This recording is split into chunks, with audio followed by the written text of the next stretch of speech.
वासनाओं का और वासनाओं का गुलाम है। वासना जब बन जाती है ना तो उनके पीछे भागता ही रहता है, कभी भरती नहीं है। आदत पड़ने के बाद उसको चाहे उससे कोई वो नहीं।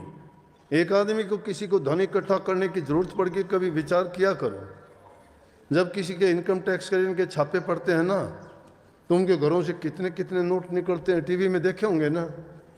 बताओ उन नोटों का क्या करके खाते हैं? ना उनकी सब्जी बनती, ना रोटी बनती, ना कोई और चीज़ बनती, उनको ठूस ठूस के क्यों रखते हैं?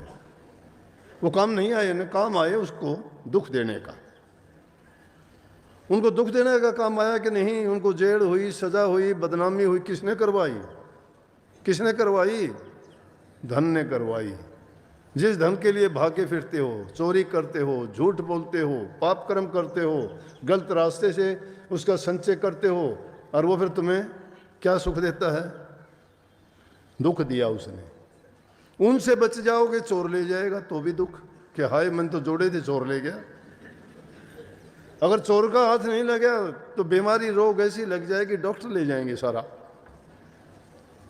मरे हुए के भी सांस नहीं आते तो भी आपको वो लगा के और लेटा देंगे बिस्तर पर, 5-10 दिन में रख लेंगे, क्योंकि वो पैसे पूरे होने हैं। इसलिए वो गलत तरीके से कमा के, देखो हमने गलत आदत बनाई, चोरी उसने सिखाई, झूठ उसने सिखाई, कपट उसने दिल में भर दिया, पाप से दबा दिया हमें, लेकिन समझ नहीं आई हमें। फिर भी छूटते ही फिर वही काम शुरू कर दिया, और फिर कहते हैं बोला पानी की खेती तो मारोड़ी पानी से ही सुधरेगी। फिर वही काम, गलत तरीके हैं, फिर वही गलत तरीका अपनाना नहीं।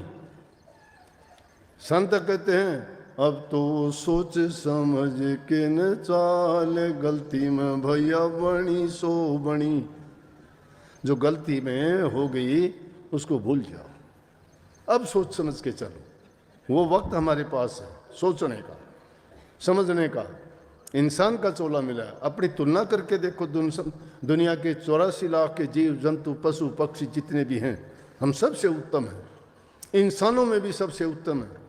हमारे ही भाई बंधु देखो, कई बेचारे अंधे हैं, कोई लूले हैं, कोई लंगड़े हैं, कोई गोरा है, कोई काला है, लेकिन सही तो वो है जो गुरु के रंग में रंगा गया। ये रूप हुसन धन दौलत कोई नहीं देखता, प्रभु हृदय का प्यार देखता है, पवित्रता देखता है, शुद्धता देखता है। और वो शुद्धता ना तीर्थों में मिलेगी, ना व्रतों में मिलेगी, ना आरती उतारने में मिलेगी, ना धूप दीप बत्ती जलाने में मिलेगी। वो आपको मिलेगी नाम की भक्ति करने से। नाम की भक्ति की जुक्ति सतगुरु से मिलती है, और सतगुरु उसका बखान बड़े सहज में करते हैं उसको। इसीलिए हमारे राधा सोमवत में स्वामी जी महाराज ने कही ना कि उसको 8 वर्ष का बच्चा भी, 60 वर्ष का बूढ़ा भी आराम से उसको अपना सकता है, कर सकता है। कभी ना सोचो कि मेरे से नहीं हो सकता, हर इंसान वो काम कर सकता है। सुखी होना चाहते हो, अपने सोच से, अपने विचार से और अपने कर्मों से दुखी होते हो। अगर सुखी होना चाहते हो तो अपने कर्म, विचार और अपना कर्तव्य पूर्ण रूप से ठीक ढंग से निभाओगे, आप खुद ही सुखी हो जाओगे। सुख कहीं बाहर से नहीं आता, सुख दुख सब हमारे अंतर से पैदा होते हैं, हमारे विचार से पैदा होते हैं। विचार से हमारा कर्म बनता है, कर्म हम अपने इंद्रियों के द्वारा, कर्मेंद्रियों के द्वारा और ज्ञानेंद्रियों से करते हैं। लेकिन जब गुरु का ज्ञान मिल जाता है, मन उसमें लगा देते हैं, तो हम अपना कर्म सुधार लेते हैं। कर्म सुधार लेता है वो जीवन सुधार लेता है, कर्म जो बिगाड़ लेता है वो जीवन बिगाड़ लेता है। तो इसलिए दूसरी चीज आई कि गुरु की शरण लेके अपने कर्म को सुधारो। कर्म के सुधार के लिए बहुत अच्छी अच्छी चीजें, संगति नेक इंसानों की करो।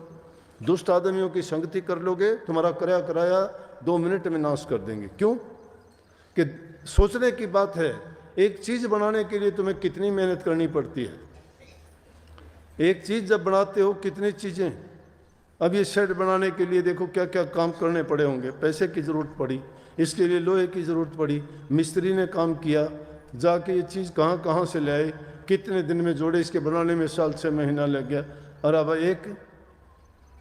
अगर तुम्हें इसको तोड़ने के लिए कहा जाए 1 हफ्ते में सब तोड़ के भगा दोगे।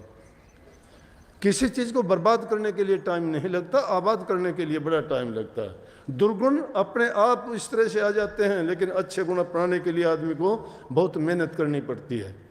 उस मेहनत के लिए भी आदमी को हर प्रकार से सतर्क रह के करना पड़ता है काम, नहीं तो थोड़ी सी भी लापरवाही होती है, वहाँ किया कुआ सब नष्ट हो जाता है। संतों की शरण में जाके सारा अपना आप जो भी है वो गुरु के ऊपर छोड़ दो। गुरु के ऊपर छोड़ देने का ये मतलब नहीं कि रोटी भी छोड़ दी कि गुरु खिलाऊंगा तो खाऊंगा, नहीं। गुरु के ऊपर छोड़ने का मतलब है कि जो भी कोई कार्य करते हो उसमें गुरु की आज्ञा तलाश करो।